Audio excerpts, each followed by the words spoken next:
Welcome to Coach's Corner, everybody. I'm your host, Coach Paul Tripoli. We have a great interview for you today on the show. Here on Coach's Corner, we try to inspire and educate the mind to think, the heart to feel, and the body to act. Coming up on the show today, former San Francisco Giant Greg Litton and his amazing story. So we're going to go to that. We're going to break for some commercials because we have to pay for this podcast. So stay tuned. Right after this 2-minute break, we will start the interview with Greg Litton.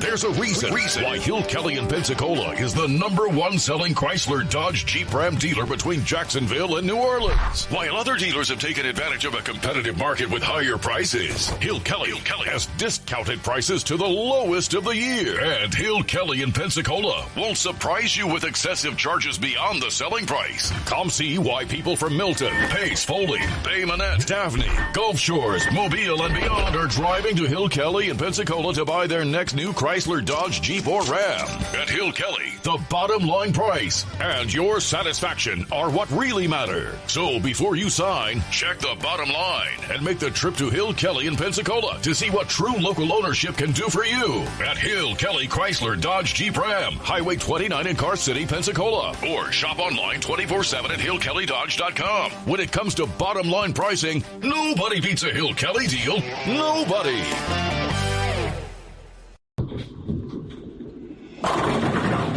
My name is Steve Reynolds. I'm the manager and owner of Cordova Lanes, and we help keep your mind out of the gutter. Cordova Lanes is part of the community of Pensacola. Being here for 43 years, we've entertained more people than any other bowling center in the city. We sell fun for a living. Cordova Lanes is located at 2111 Airport Boulevard in Pensacola, behind Cordova Mall. Come on out and see us at Cordova Lanes Bowling Center. Thank you. Arbitrium Consulting for all your fencing, landscaping, pressure washing, tree trimming needs. Call 850-483-0350 for your free estimates. Serving Pensacola, Gulf Breeze, Navarre, Fort Walton, Destin, Perdido, Gulf Shores, Foley, and the entire Gulf Coast. Arbitrium Consulting is owner-operated, fully licensed and insured. Call today, 850-483-0350, the official landscaper of Coach's Corner. 75 years of service and high tech today. It's Pensacola Glass Company at 433-8348. High tech is a term often applied to advanced services and products in today's marketplace. And today, glass is much more than a simple pane of brittle, see-through stuff we hit baseballs through when we were kids. Glass is now a product with unique flexibility in both performance and application. And Pensacola Glass Company is growing right along. That's Pensacola Glass Company at 433-8348. Welcome to Coach's Corner, everybody. Thanks for joining the show. I'm your host, Coach Tripp. We are here with special guest Greg Litton, good friend of mine and part-time golfing buddy, former San Francisco Giant infielder and Woodham High graduate, also PJC. You're a PJC grad. Greggy, thanks for joining the show. My pleasure, Coach. I love talking sports, and especially with you. Greggy, I know you're on the road, but are you going up to Greenville to play golf up there?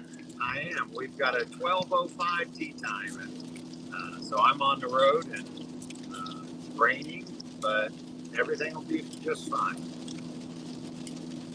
All right. Well, folks, let's start from the beginning, Greg. Because of my podcast, and I transitioned from radio to podcast, the new platform, and we got a lot of new listeners, and they don't know your story like I do. So let's talk a little bit about growing up in high school, Woodham. Talk about your team and your teammates and your coaches, and did you play at Bill Bond? Talk about your youth growing up and your siblings. Well, Coach, I grew up in Panama, the Canal Zone, and my father was stationed there during his time in the service. He was playing baseball at Mississippi State at the time, and ended up, after he got out of the services, finished up playing ball, got into coaching, and somehow, I don't know how he did it back then, but somehow he found out about a coaching job in Panama. So I grew up there until I was 13 years old, and then we moved to Pensacola, one of the best cities in the South, and went to Woodham High School. One of my highlights, at least one of the things I'm most proud of in my baseball career, was getting cut from the junior varsity team my 9th grade year, and then starting every varsity game my sophomore year. And it's probably the only thing me and Michael Jordan have in common. But he's just a little bit better athlete than I was. But I went on to have a pretty good high school career, not great. Got a scholarship to Pensacola Junior College, great academic and athletic junior college. Started to get a little bigger, stronger, and my freshman year there was talks about being drafted. Didn't happen, but my sophomore year I was, and was drafted in the first round of the winter draft by the San Francisco Giants. I also signed a letter of intent. Was going to play at Mississippi State with a few guys some of your listeners might remember, like Will Clark, Rafael Palmeiro, Jeff Brantley, Bobby Thigpen. But I ended up signing with the Giants, not because the money was so great, but just having that little first round asterisk next to your name, I thought, that's a big bonus. Major league teams, whether it's football, basketball, or baseball, they like their high round draft picks to succeed. If we don't, it makes them look bad. So I thought it was the best thing for my professional career to just go ahead and get started. I signed and went off to play minor league baseball and had no idea what I was getting into. Yeah, talk about it. You spent 6-7 years in the majors, but before you were drafted at 20 years old in 1984 and didn't hit the majors until 89. So talk about those 5-6 years in the minors and the bus rides. Talk about that grind. I tell you, Coach, it's a lot tougher than most people realize. The major leagues, yeah, that's great. But the minor leagues, I'm sure most of your listeners have watched Bull Durham. Sorry, I had a big black Silverado truck. Gonna pull right. But the Bull Durham is actually probably the closest movie to minor league baseball reality that I've seen. It's pretty close to that. It's a tough lifestyle. As soon as you sign, you quickly realize it's a game, but now you're doing this as your livelihood. It's a career, and it's tough. Rookie ball was a lot of fun, but once you get out into A ball, AA, and AAA, man, I was talking about this to a friend this morning. We play 30, 40 game schedule in the minor leagues, and you only have about 5 days off all season. And the bus rides, you're making in rookie ball, I made $600 a month. The only way to survive, yeah, I know, is put 5 guys in a 2-bedroom. We had people sleeping everywhere. You go on a road trip for 10 days, and they give you $120 to eat on. And so you eat terrible. It's all fast food. And you try to save your meal money, right? Well, yeah. Well, you try and make it last because you weren't getting paid enough to supplement it. And but when I see old buddies of mine, I'd do it again tomorrow. Wouldn't even question. I'd play for $600 a month now to go play rookie ball. But I loved it. I did get. Unfortunately, I spent 4.5 years in the minor leagues before getting called up. I had a lot of ups and downs. I was quickly, my first year, I made the all-star team in rookie ball. The next year we won the league championship. I was a first, second baseman in 50 years to drive in 100 RBIs. And, my career got off to a fast start. And then I'd like to say, well, just to be honest, I got a little sideways in the minor leagues, got caught up with the minor league lifestyle, the partying, and you have a good game, you drown your sorrows, or a good game, you go out and celebrate. And right. you have a bad game, you go out and drown your sorrows. Well, right. That gets to get a little wearing and taxing on your body, makes those seasons long and hard. So I had some down times. Fortunately, I realized what I was doing. I got really off track. Being a Christian, I got my life back in order and started putting God and Jesus where they're supposed to be in the front of my career, not in the back roads. Right. And, I just started focusing, trying to make sure I was giving it everything I had, and was fortunate in 1989 to get called up to the major leagues. And I can tell you, Coach, it was worth every day of hard work. Coach, Greggy, let's talk about that day, May 2nd, 1989, when you got called up. You had a transformation and turned your life around, and you probably had really good years in 87 and 88. And what was that phone call like when you got called up? Who did you call after that as soon as you got the phone call? Well, I tell you this, it was really an unusual call because it was only 3 weeks into the season in 1989. And I had not gotten off to a very quick start. I rarely did in the minor leagues, don't know why, but I'd gotten off to a slow start. That particular night, Coach, I had a terrible game. I went like 0 for 4, 3 strikeouts. I was not in a good mood. And went home that night and, was just sitting around the apartment, sure, playing some stupid video game. And the phone rang. This is pre-cell phones. And so I went over, answered the phone, and it was Bruce Graham, our minor league trainer. And he said, Litton, he said, get up to the ballpark. You got to pack your bags. You're going to San Francisco. Well, Coach, I thought,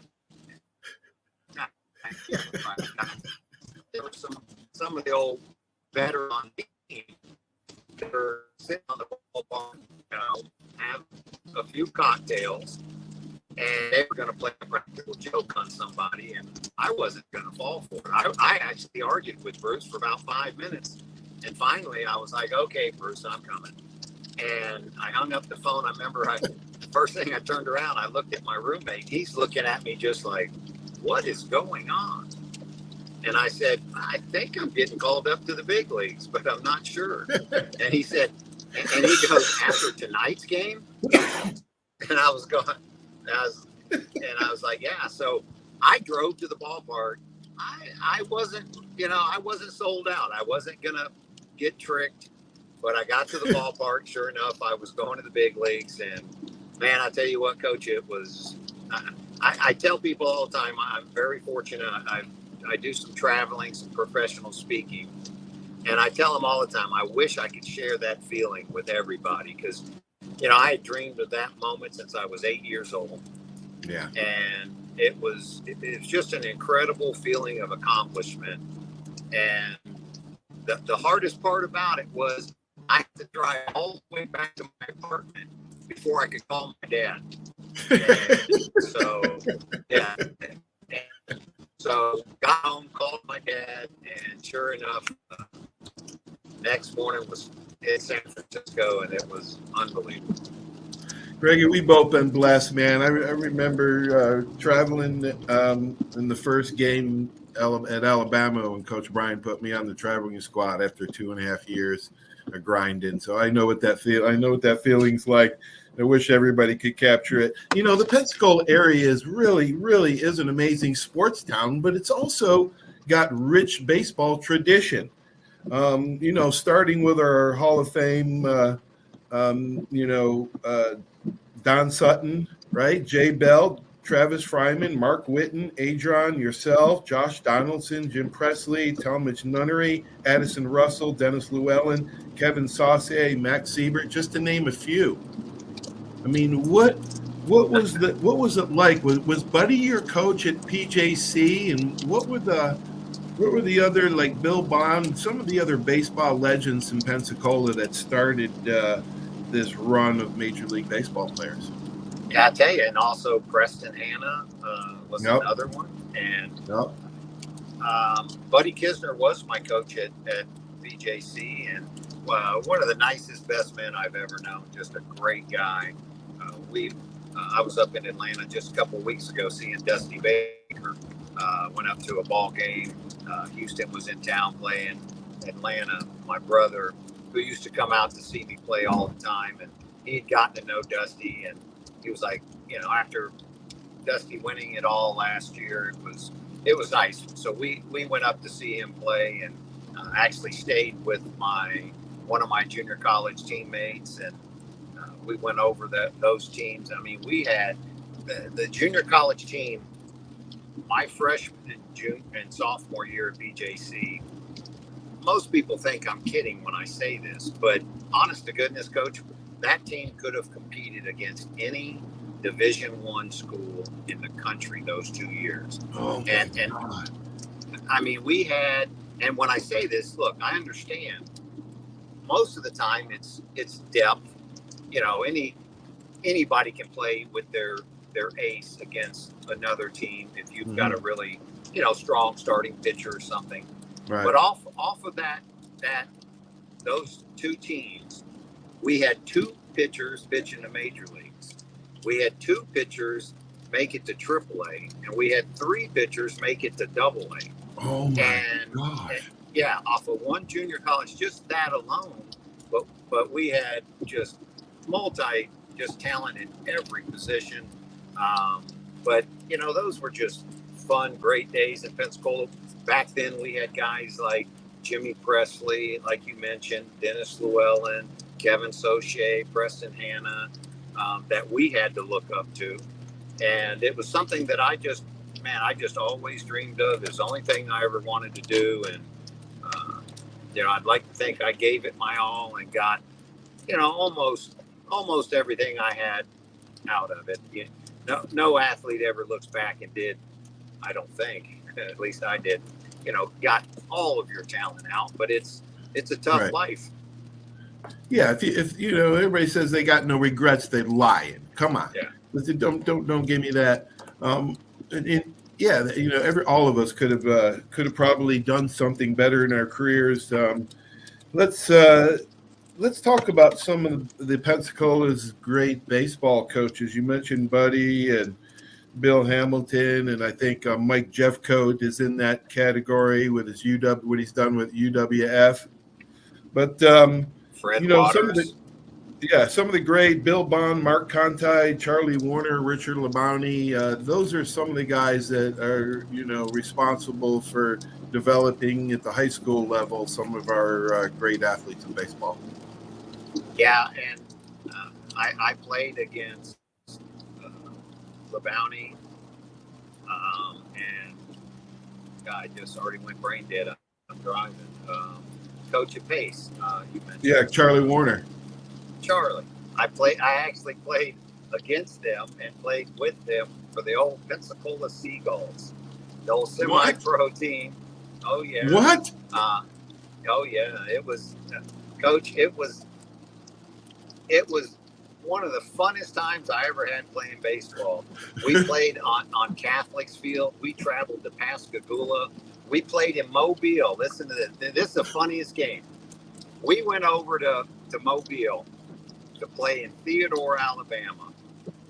And they had, as an outfield fence, they had 4x4s about 3 or 4 feet high, every 10 or 20 feet, had a rope going like this to each. That was the outfield fence.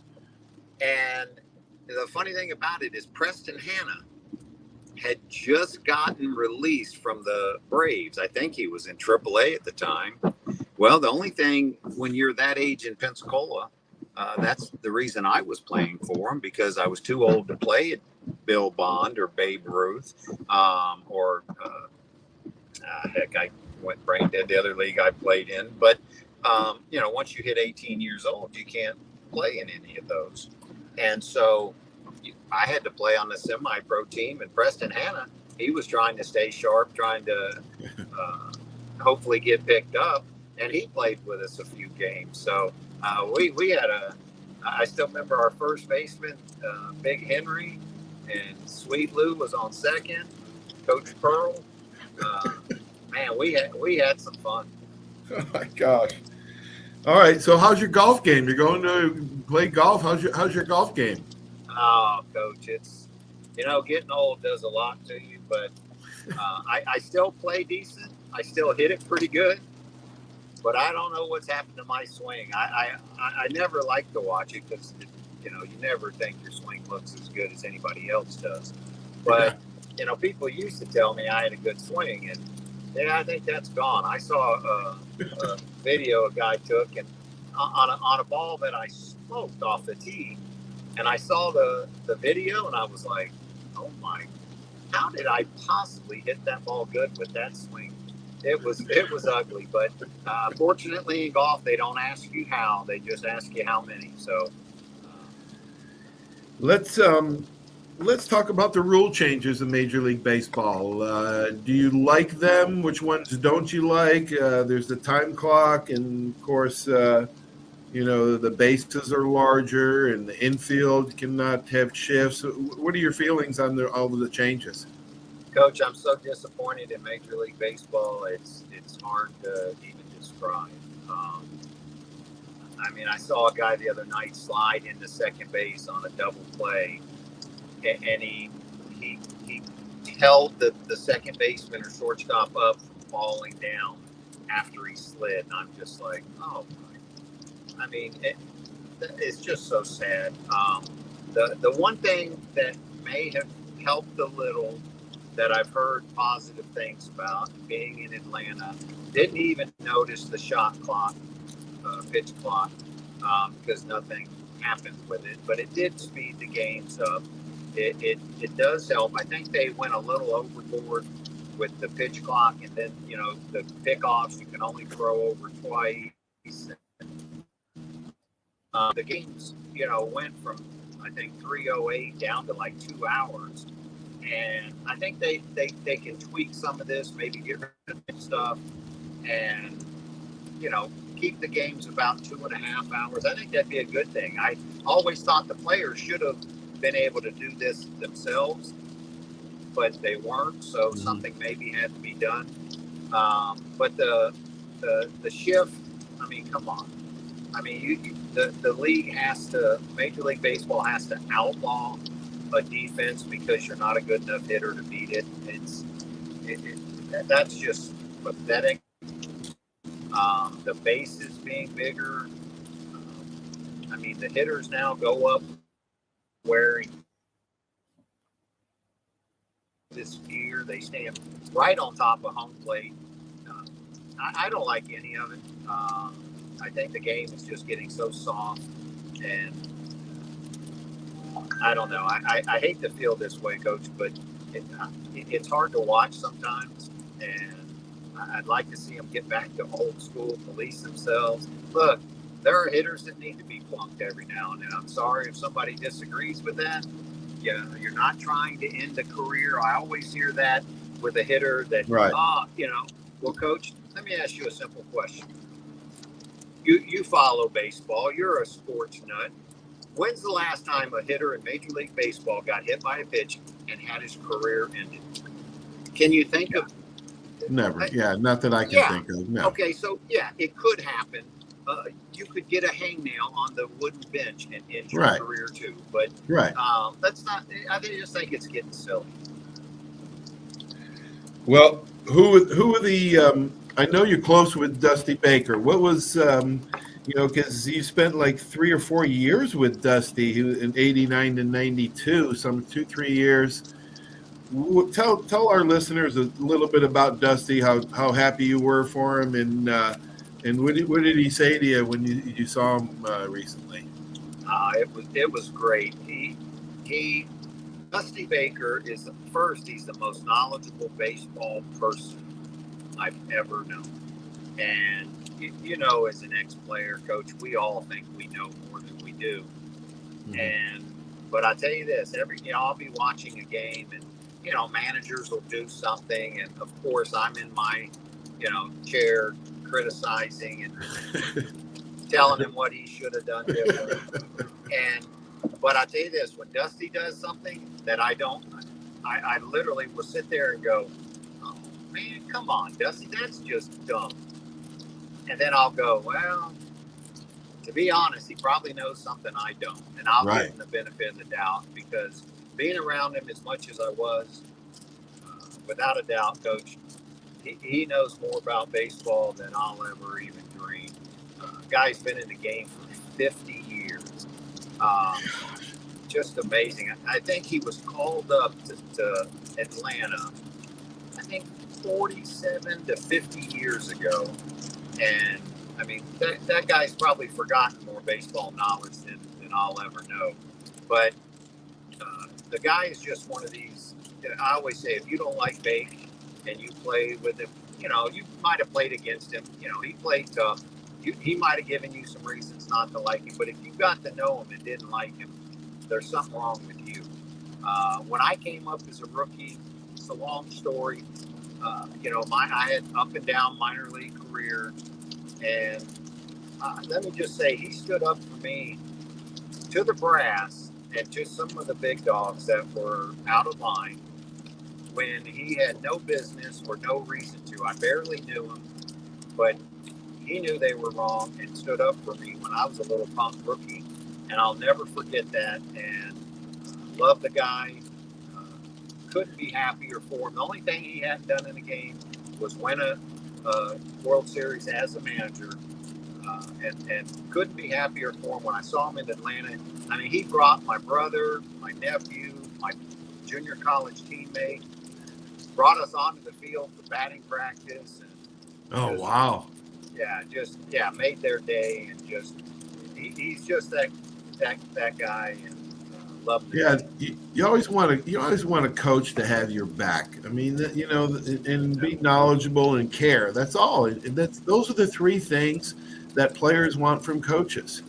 And it was kind of neat to see that everybody's got mentors too. Everybody learns something from everybody else. I mean, Coach Bryant learned from every other coach. Saban does it with his coaches. He brings people in so he can learn from them. Everybody has mentors. Who was Dusty Baker's mentor? Where did he get his knowledge from? He used to mention all kind of guys, but I'll tell you the main one that he always mentioned and he came up with was Hank Aaron. And hearing the stories from Dusty about Hank, man, we lost a great man when he passed away. And what that guy went through, trying to break Babe Ruth's record and breaking it, and in those times, and the elegance and the class that Hank Aaron showed, mm-hmm. and hearing the stories from Dusty, that was just a special person, and he's the one person I remember Dusty talking about that just took him under his wing and mm-hmm. taught him the ropes. And that's a pretty good mentor to have. Yeah, I think so. And Dusty just passing it on. He's just paying it forward. And that's why I guess he loves it so much and coaching for so long. All right, I'm going to brag on you a little bit, Greggy. Goose Gossage, Brett Butler, Will Clark, 3 for 6. You were 3 for 6 in the 1989 Earthquake World Series with a 2-run shot in Game 4 against reliever Gene Nelson. Talk a little bit about, number one, being in the zone when you were that World Series, and talk about the earthquake and the repercussions and what you remember about that. Man, that earthquake was, well, you just have to have gone through it to understand what we did. But some funny stuff did happen. The first, I was called up And when Matt Williams got sent down, because he was their obvious heir apparent to third base, I was never, that wasn't my position. I didn't have the power. I could play it defensively. I could hit, drive in some runs, but I didn't have the power, and that just wasn't my spot. Second base was my best position, but they called me up because I could play all over, and they sent Matty down because he wasn't quite ready. And me and Ernie Riles, who had a great time in Atlanta last 2 weeks ago, because Ernie lives in Atlanta, and Dusty got him some tickets, and Ernie came to the second game, and boy, we had more fun laughing about the old days. And great guy, Ernie was one of my buddies. He and I platooned at third base. Ernie played against right-handers. I played against lefties. And, just the way, sports works, life ain't fair. Ernie and I were both hitting over 300 at the All-Star break. Wow. The Giants were in first place, and Ernie and I got sent to the bench because Matt Williams had hit about 24 home runs and about 180 at-bats in AAA, and, he's just a phenom. And so, we were relegated to the bench as utility guys at that point. But I played against lefties mostly, and going against the A's kind of stunk in that World Series because, they had Mike Moore, Dave Stewart, Bob Welch.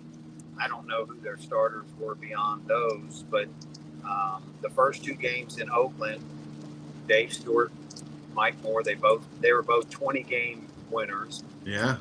They pitched great. Oakland pretty much kicked our butts the first two games. And, in the American League, if you don't start, you generally don't play. There's not a lot of, it's not like the National League, and that's why I hate the DH. But so we're going home. We played Tuesday and Wednesday in Oakland, had Thursday off, and then we're going to play Friday, Saturday, Sunday, and as needed.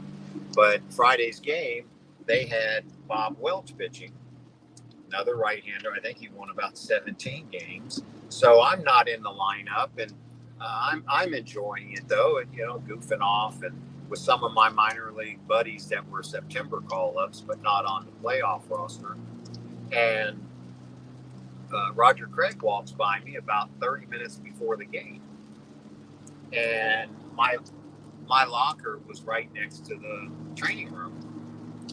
And he walks by and kind of slaps me on the back and says, "Hey," he said, "get out there and get loose. You might be starting." And he walks in the training room. That's all he says. And I turn back around, and my minor league buddies are, they're all bug-eyed, and I'm like, I thought he was joking. And I had a pretty good relationship with Roger. I thought he was just messing around. So I just sat there for about 5 minutes or so, and Roger comes back out of the training room, and he says, he said, "Get out there and get loose."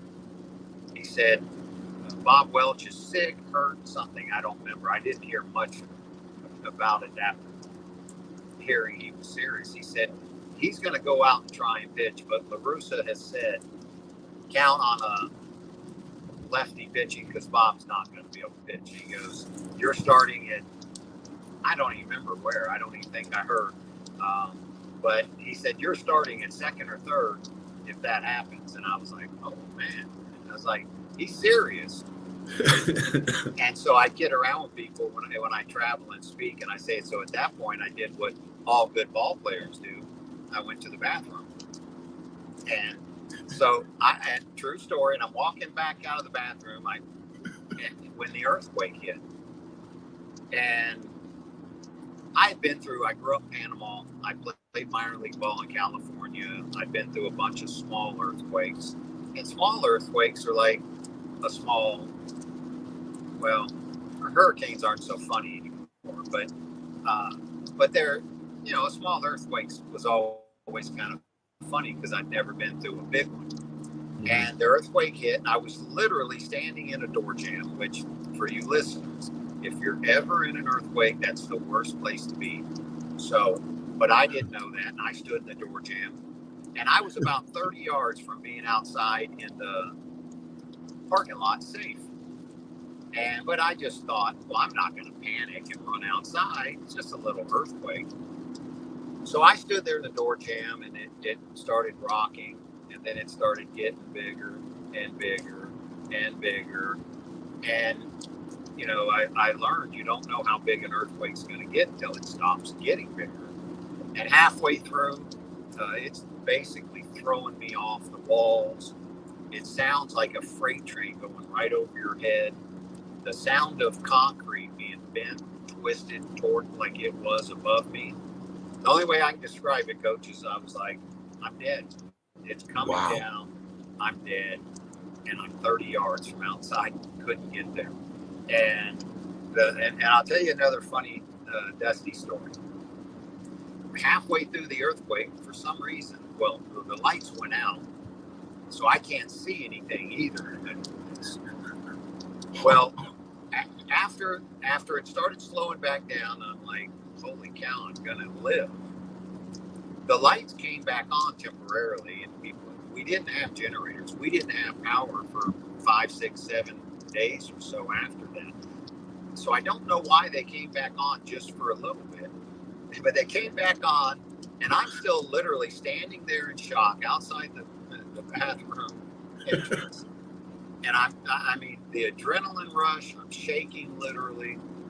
And the first guy I see come walking into the locker room from towards the lunchroom area, which is the direction you'd go outside. You have to go through the lunchroom. And first guy I see come walking back in is Dusty. And his nickname's Cool Bake. Well, he comes walking in the locker room, and I'm like, holy, you know what? And I'm like, that scared the mess out of me. And Bakes looks at me and goes, didn't scare me. Yeah. And I'm like, oh, shut up, Bake. And I'm like, didn't scare you. You're so full of, and he goes, didn't scare me. And I'm like, oh, get out of here. So I go grab my stuff and you know, I got to get down to the field because we don't know what's happened. We think, all right, it's played, you know, we got to get ready. It's 25 minutes before the game, 20 minutes actually. And yeah, and I found out why I didn't scare him because he ran out in the parking lot. So, yeah. But all right, one more story, Lit. Yeah. One more story. You got a Major League Baseball record to play all 9 positions. What was the funnest? What was the hardest? What was the craziest? You pitched, you caught, you played outfield. Tell a story about playing all 9 positions in the major leagues. You know, Coach, defense really, I mean, I say it came easy to me. The actual playing did. You know, a lot of infielders, a lot of players talk about how tough it is playing different positions, going from shortstop to first base to left field to right field. Right. And that was a normal game for me. And that part just kind of came easy to me, I think, because I didn't overthink it.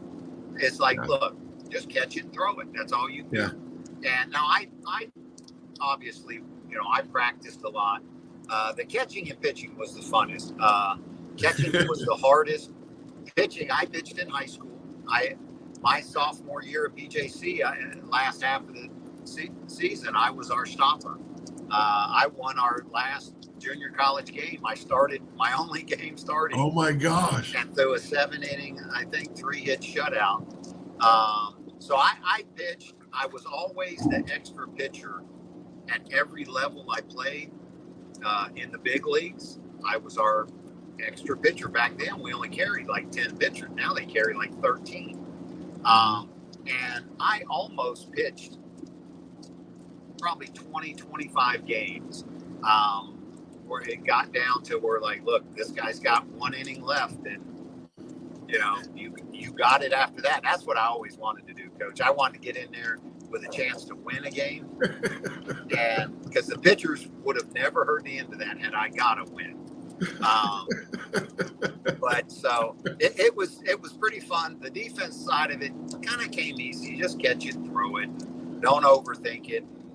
But it was a lot of fun. I guess pitching must have been the hardest, though, just going in against major leaguers. And who pounded you, and who did you strike out? Well, I can tell you this, Coach. Just to my pitching, just to tell you how good I was. The only hitter that ever got a base hit off me is in the Hall of Fame. So that's Jeff Bagwell. So I only gave up hits to Hall of Fame.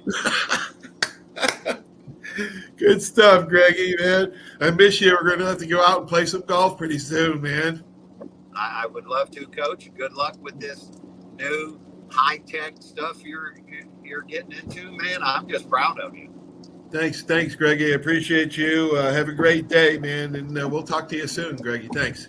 Awesome. Thanks, Coach. Thanks.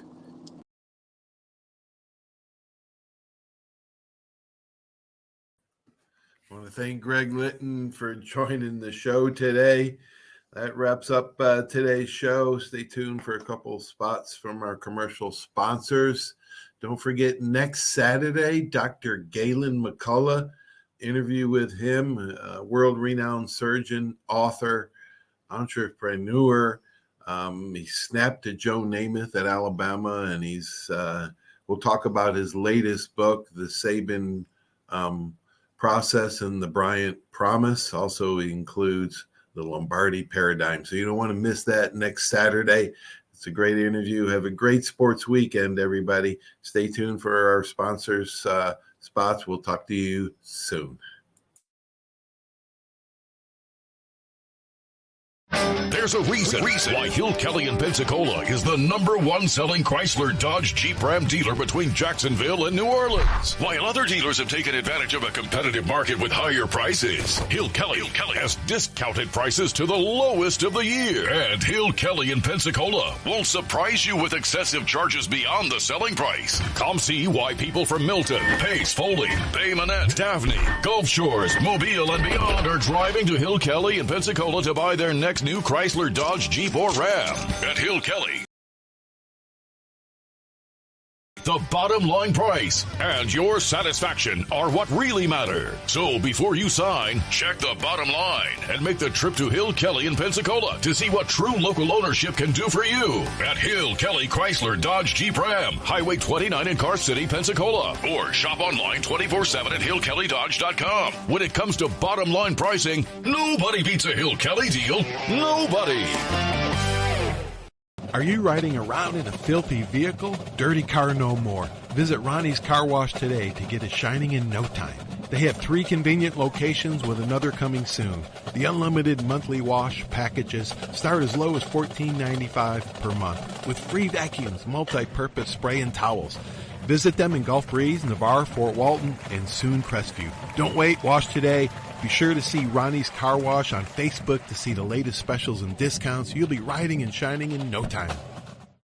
Arbitrium Consulting for all your fencing, landscaping, pressure washing, tree trimming needs. Call 850-483-0350 for your free estimates. Serving Pensacola, Gulf Breeze, Navarre, Fort Walton, Destin, Perdido, Gulf Shores, Foley, and the entire Gulf Coast.